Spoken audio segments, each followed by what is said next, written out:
I want you to keep your eye on this knight, because this knight, from this point forward, becomes such an absolute beast.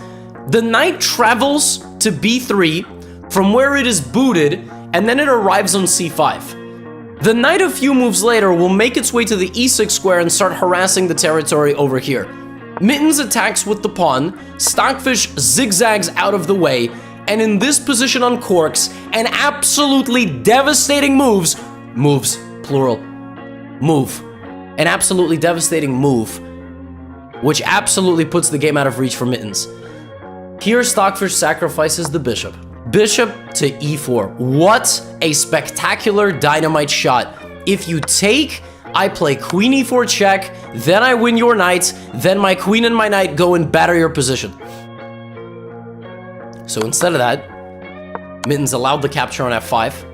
But the problem is the bishop comes back, and now Stockfish is up 2 pawns, and the black king is in dire straits. Rook to e3, rook to b1 zips in. Stockfish now has to have a rook trade happen.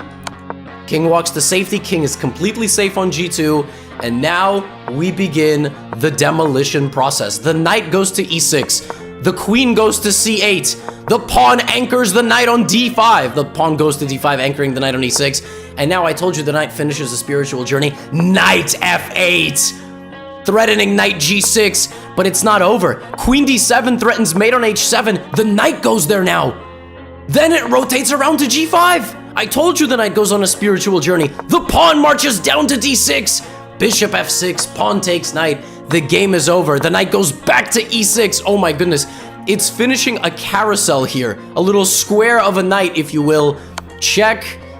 And the bishop has to block. Knight takes f8. And folks, double check again. And folks, the knight comes back to g5. I mean, I'm telling you, this knight was just an absolute unit. As the game concludes, Mittens realizes it literally has no moves. If it moves its queen, it's mated in a few moves. Check. And ladies and gentlemen, Mittens has been slain.